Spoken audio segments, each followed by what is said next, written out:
Good morning, Mitt. We're back. Did you miss us?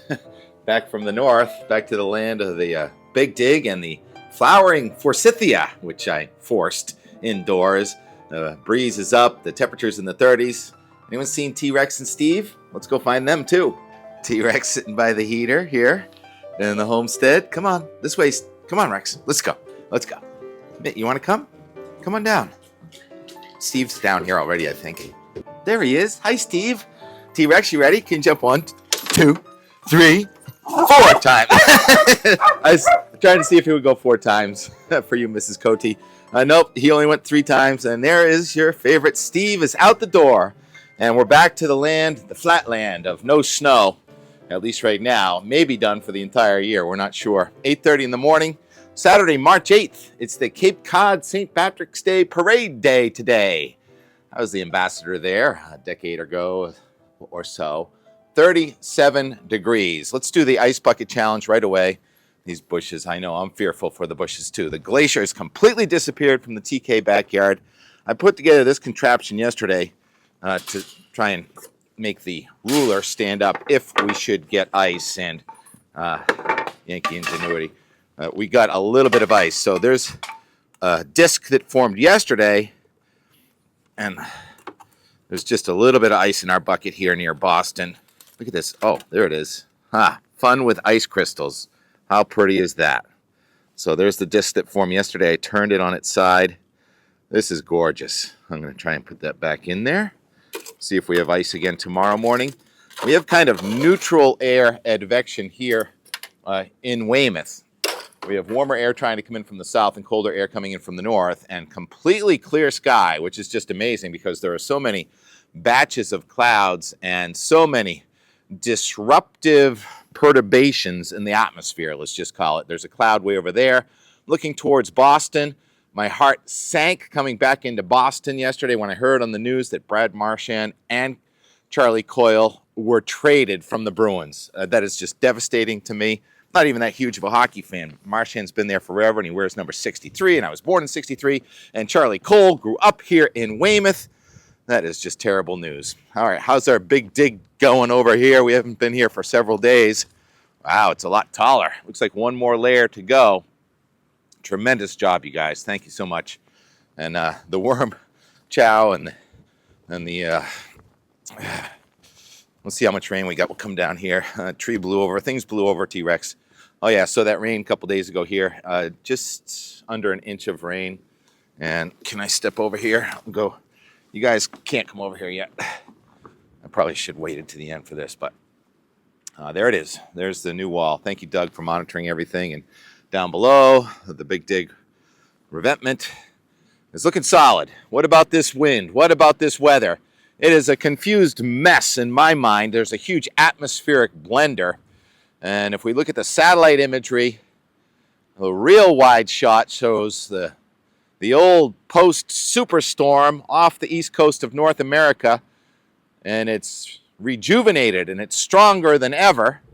More on that in a second. And off to the west, storms are all lined up. The one that hit Utah and Colorado is weakening. You almost can't see that. But then in the Pacific Ocean, you have a couple more lined up, and the lineup is full.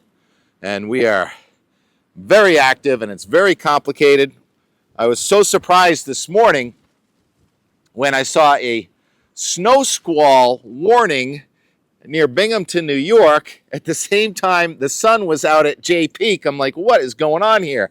Why is it not snowing at J? Well, we've since remedied that, and the J snow cloud did turn on a little late, about 7 o'clock, but it's snowing until further notice at J. So this is day 68 in a row with snow somewhere in New England, and it should continue at least a few more days. Back to that North Atlantic blender.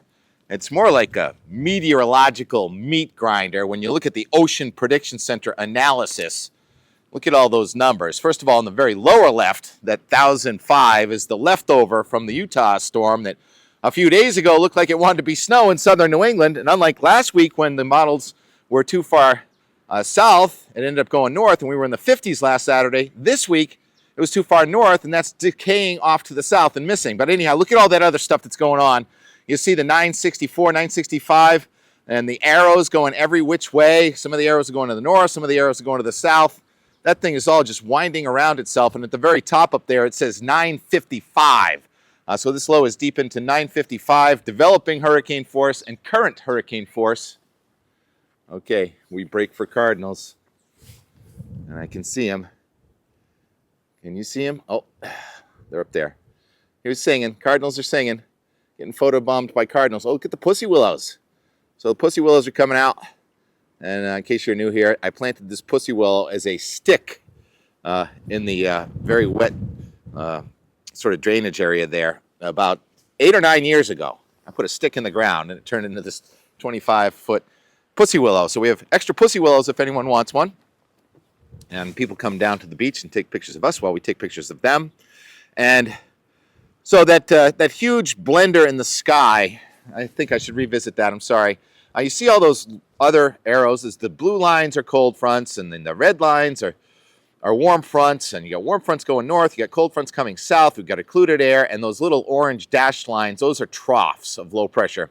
And so a very mixed up atmosphere, and so if you get a trough go by, you get some heavy snow, and then after that ends, you get some sinking air, and that's subsidence, and that causes the blue sky. So obviously right now we're in subsidence, and the radar this morning, the wider radar showed some rain going near Cape Cod, but that's out in time for the St. Patrick's Day parade. That's the leftover from that storm that came across the Rockies. And of course, Ross Budd chased, and Ross Budd was at Powder Mountain yesterday in the big puffy blue jacket and shares and says, hey, maybe you can use this and out the door. Of course, Ross, we're happy to.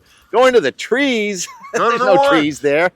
Go to the woods. Those are trees, Western style. That's why when we go west, us Eastern skiers are like, wow, no one skis in these glades. The trees are so far apart. Thanks, Ross. And so back to New England. It is snowing in our mountains, and it's a confused situation. The wind continues to howl on the backside of that storm. Matter of fact, it's stronger than yesterday. On top of Mount Washington this morning before the sun came up, it gusted to 123 miles an hour, sustained at 80 plus miles per hour. So more than hurricane force wind up in the sky. And the temperature at the top of the mountain went to 2 below zero, while at the bottom of the mountain it's 19. So that's a 23-degree thermal gradient with the warmer air beneath the colder air. That's called instability. So we have a very unstable atmosphere. And someone says, what is upslope snow? Well, anytime you can get the air to rise, it cools and condenses and makes a cloud and can make snow or rain depending on the season.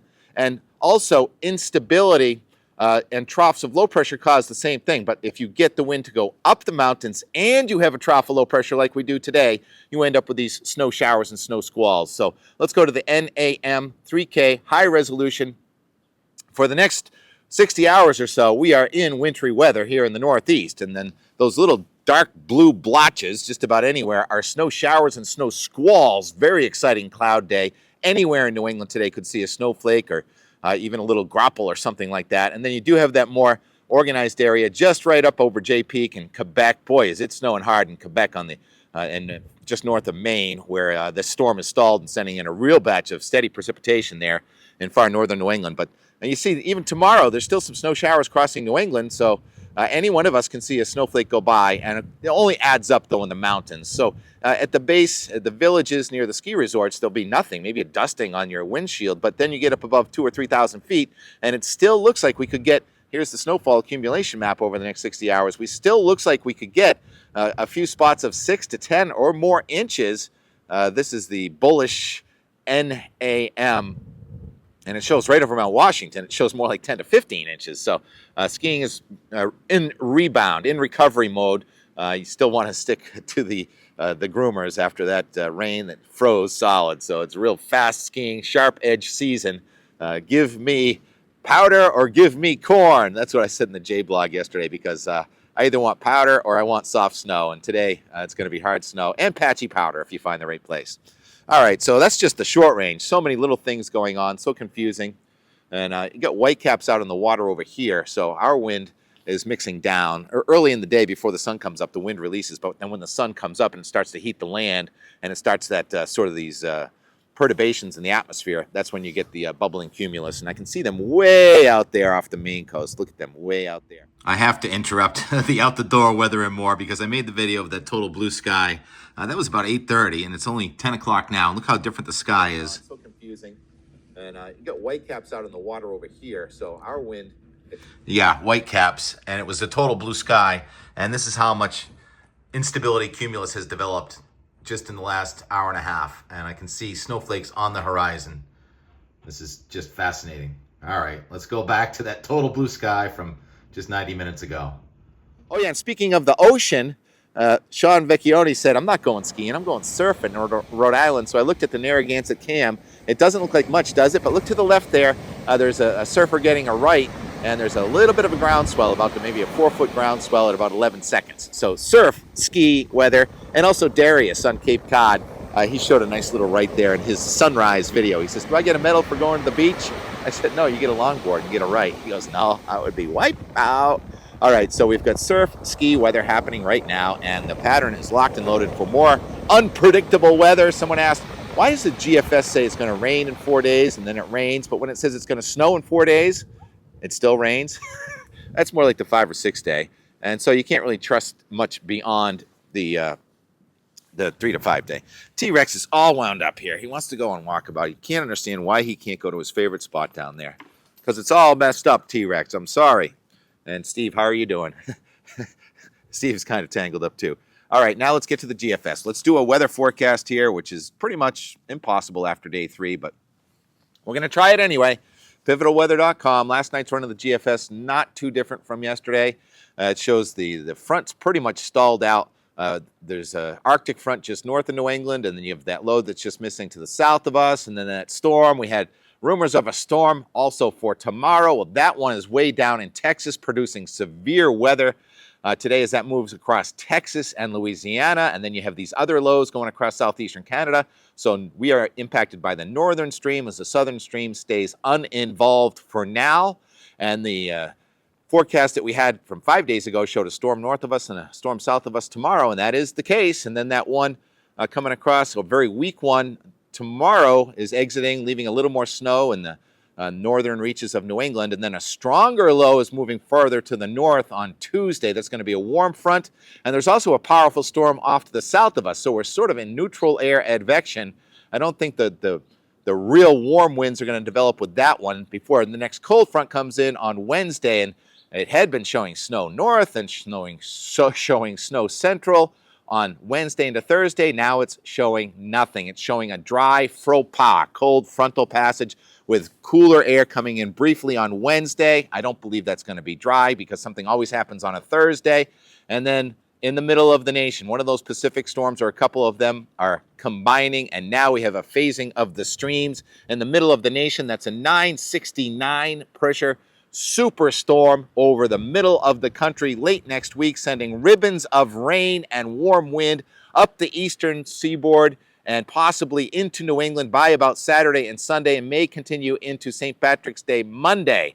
What a moving target this is, but I know it's so far out. I think that the thing that we can probably hang our hat on is the fact that it is going to be warmer and it is going to turn wet with multiple days of rain, and we'll end our days in a row of snow, I think, after about Thursday or so of next week. And then day 10 is St. Patrick's Day, 7 p.m., Monday, March 17th, and then it shows that storm weakening a bit from its 969, but a huge circulation of energy. This storm is going to make headlines as it crosses in from the Pacific with another blizzard on its northwest side and another severe weather outbreak on its southeast side. And we may end up with inches of rain and melting snow next weekend. And, oh yeah, right there at the end, I'm sorry, day 10, it does show rain changing or ending as snow there late next Monday. And so winter would not be over, but that would certainly put a dent in our snowpack, which is so big and so deep that we are going to have good spring skiing, especially if you chase TK around, because I'll be chasing the spring skiing for sure into April, if not May. All right, that's the end of the weather part. I lamented about the Bruins trade already, and oh boy, that's so sad. And this cloud is developing right before our eyes. That cloud was not there a few minutes ago, so this is going to be truly one of those wait 5 minutes kind of day where the weather is going to change every 5 minutes. and it's going to be probably a real interesting time lapse, and just about any one of you can have snowflakes in the air for the next 48 hours.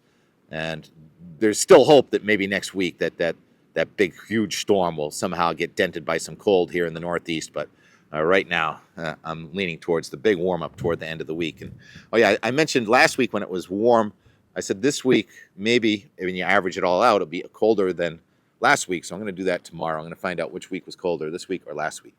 All right. Thanks for watching, Steve and T-Rex and this mess. I'm going to be working on cleaning up this mess. All right. Here's the end more yesterday, but just basically I traveled back some birds up at Vermont, and there was a big, huge, bright moon surrounded by stars and planets last night. I didn't get video of that, but if it clears out at your house, look up at the moon, the worm moon, and all the planets and the stars with this dry air. If you're not in the clouds, it's going to be gorgeous. All right, and the end more from yesterday. Sun's out. Still kind of snowing. Certainly blowing. A couple lifts are open. This sunshine was not part of the plan. I mean, I like it, except for the part where I forecast a lot more snow. Not over yet. One chair moving today. I think there might be another triple going really slow. So there is skiing, but probably more fun skating today. Probably in the last week or two of the skating rink, even though it's cold out, that March sun really plays a role in the deterioration of the snow. Give me corn or give me powder. Hoping for powder tomorrow, but not at the Weymouth Big Dig. We're heading back to the south. back to see Steve and Mitt.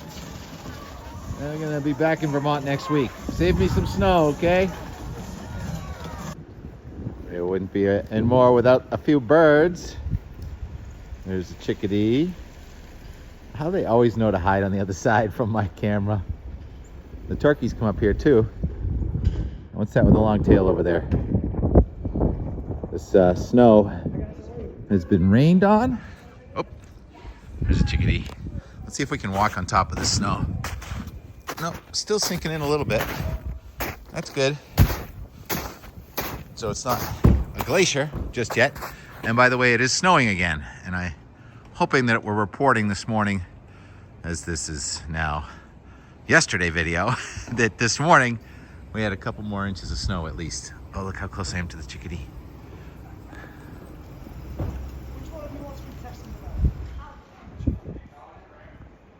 Yes, Martin, I gotta get some black sunflower. Expand my bird repertoire. More and more and more. We won't be home before dark, so maybe I should just roll it out here with a time lapse of both Dennis and Weymouth. Maybe some more birds.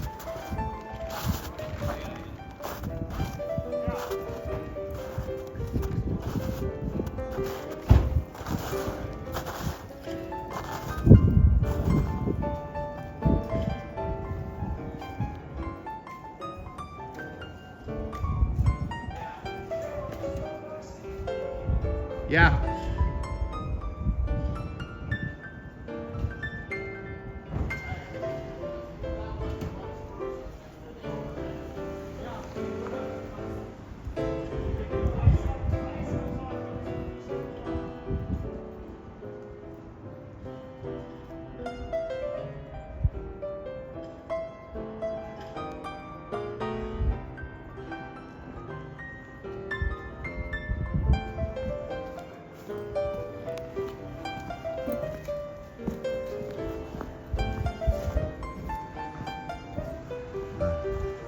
Those feet are over here too.